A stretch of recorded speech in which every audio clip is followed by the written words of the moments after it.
Hi guys, welcome back to my channel, welcome back to my new blog. তো আজকে রাত্রির থেকে ব্লগটা শুরু করছি। এখন বাজে হচ্ছে রাত 12টা। আমাদের কালকে হচ্ছে স্নানযাত্রা, জগন্নাথের স্নানযাত্রা। তো তাই জন্য এবারে আমি নিজে হাতে একটু জামা বানাবো ভেবেছি। শুধু আমি জামা বানাচ্ছি, বোন সোয়েটার বানাচ্ছে তিনজনের জন্য। তো স্নানযাত্রা যেটা পরে স্নান হবে সেটা তো পুরোপুরি কমপ্লিট হয়ে গেছে বানানো, তোমাদেরকে পরে দেখাচ্ছি। এখন আপাতত স্নান করার পর যে ড্রেসটা হবে সেইটা সবে ধরেছি বলতে গেলে। একটা জামা জাস্ট কমপ্লিট হয়েছে, এখনও কিছুটা ফিনিশিং টাচ বাকি আছে। আর ওখানে বোনের একটা সোয়েটার কমপ্লিট হয়ে গেছে করা, এখনও দুটো সোয়েটার করবে, জানি না কখন শেষ হবে। তোমরা দেখতে থাকো আর সঙ্গে পুরোটা ব্লগটা দেখো। দাঁড়াও, তোমাদের সাথে একটা কথা শেয়ার করি। দেখাবো তো অবশ্যই। আমি ভিডিওটা অফ করে দিই, মনে পড়লো যে তোমাদের সাথে কথাটা শেয়ার করি যে আমি এই জামাগুলো বানাতে কতটা প্রবলেমে পড়েছি। প্রথম কথা তো আমরা তারাপীঠে গেছিলাম, তারপরে ওখান থেকে আসার পরে আমি জগন্নাথের ড্রেসটা ধরি, কারণ আমার কাছে আছে হচ্ছে মেশিন। তো আমি জানি মেশিনে করতে বেশিক্ষণ টাইম লাগবে না, ঝটাঝট বসলে হয়ে যাবে। সেই হিসেবেই বসেছিলাম করতে। তো স্নানযাত্রার জামাগুলো হয়ে গেছিলো অলরেডি, জামা তারপরে একটা ওড়না, ওইগুলো হয়ে গেছিলো। তারপরেই হলো গন্ডগোল, মানে স্নানযাত্রার একটা জামা বাকি ছিল সেলাই করা, কুঁচিটা হয়ে গেছিলো আর সাইড সেলাই করা বাকি ছিল।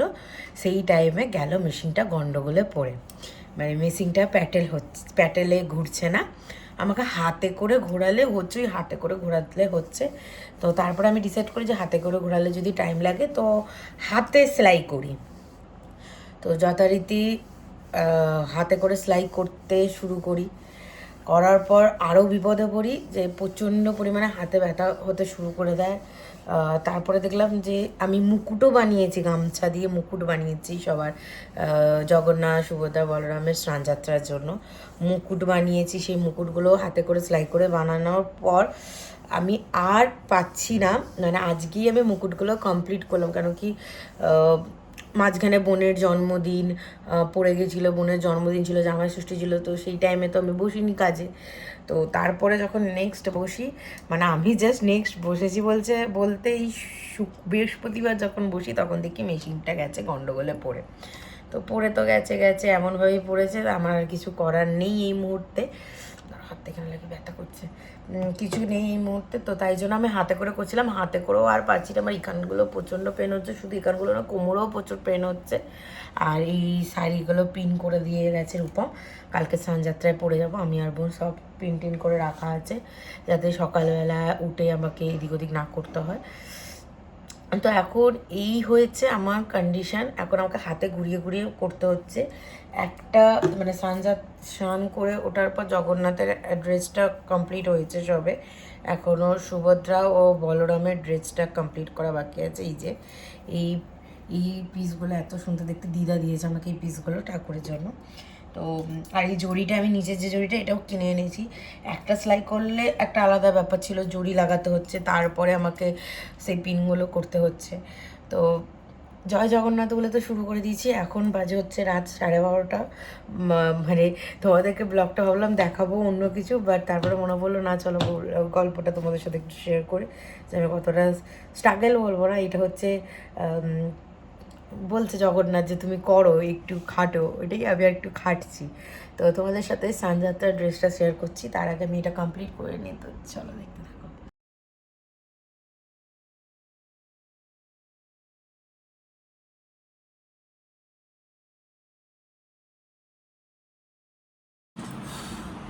এখন বাজে হচ্ছে 1:58, এরকম দুটো বাজে যাবে, দেখো দেখা যাচ্ছে 1:58টা। আস্তে এ কর, এই যে এবার দেখা যাচ্ছে 1:58 বাজে। আর যে স্নানযাত্রা, মানে অলরেডি কালকে সকালে না স্নানযাত্রা আছে, ওগুলো আমার গলাটাও হয়ে গেছে। তার মধ্যে একটা বিপদ ঘটে, যাও বা আমি একটু প্যাটেল বা এ করে এদিক ওদিক করে ম্যানেজ করে করছিলাম, হুট করে দড়িটা ছিঁড়ে যায়, এখানে পড়ে রয়েছে। এবার আমার হাতের ওপর আরও প্রেশার করতে শুরু করে দিচ্ছে, ব্যথা করছে। এবার জামাগুলো কমপ্লিট করবো, একটাই বাকি আছে আর ওরা, এই দেখো দুটো করেছি। এই একটা জগন্নাথ, একটা সুভদ্রার করা হচ্ছে, এখন বলরামের করছি। এই হচ্ছে ওদের ফাইনাল লুক, এরকমই দেখতে হবে। একটু ছোট বড় করেছি যাতে অসুবিধা না হয়, যাতে কার কোনটা এটা বোঝা যায় ওই জন্য। আর স্নানযাত্রার যে গামছার পুরো যে সেটটা বানিয়েছি, মুকুট থেকে আরম্ভ করে ওড়না, ঘাগড়া, এগুলো সব তোমাদের কালকে সকালে দেখাবো। কেন কি আর এইটুকু বাকি আছে, আর প্রচণ্ড হাতে পেন দিচ্ছে, কিছু করতে পারছি না। তো এইটুকু করে এখন আমি শুতে যাবো, প্রচণ্ড ঘুমও পাচ্ছে, ঘুমেরও হাফ কাজ হয়ে গেছে। তো আজকের ভিডিও মানে আজকে এখানেই স্টপ করছি, আবার কালকে তোমাদের সাথে সকালে কথা হচ্ছে।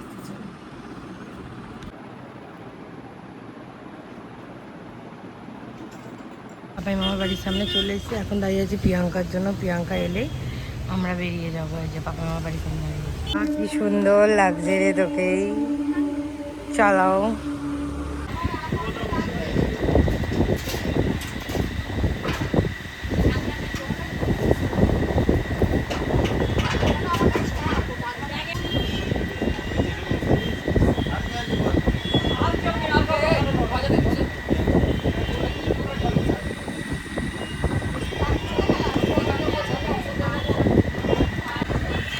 পাপাইদার বাড়িতে চলে এসেছি।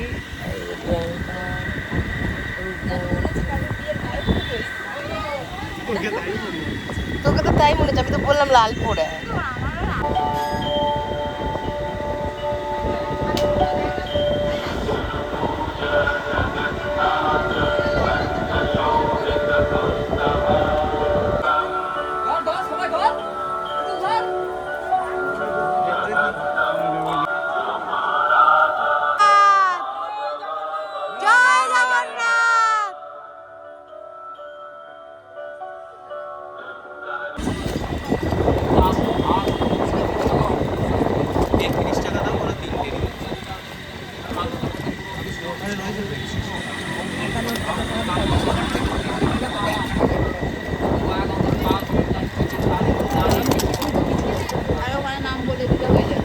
কমই দেবে এটা, আমরা দিতে পারবো।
একসাথে ধরো না, আচ্ছা ধরি দাও।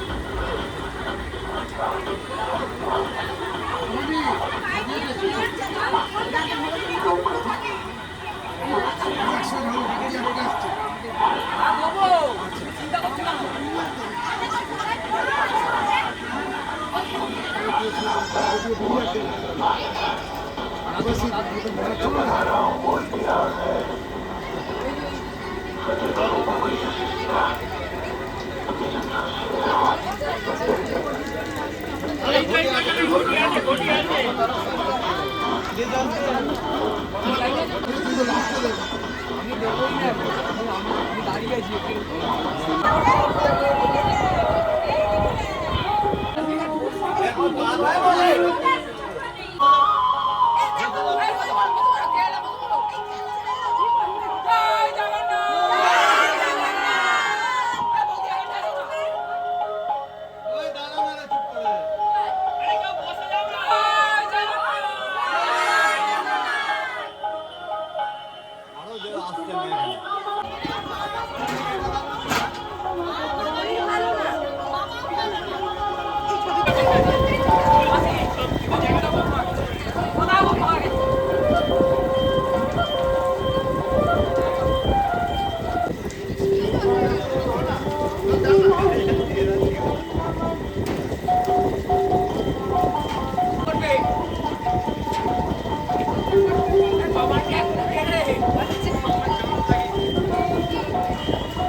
ব্লগটা এন্ড করতে ভুলে গেছিলাম। আমার মুখের দশা খুব খারাপ, কারণ স্নানযাত্রা থেকে এসেছি তখন বাজে হচ্ছে 3:30 এরকম সময় বাড়ি ঢুকেছি।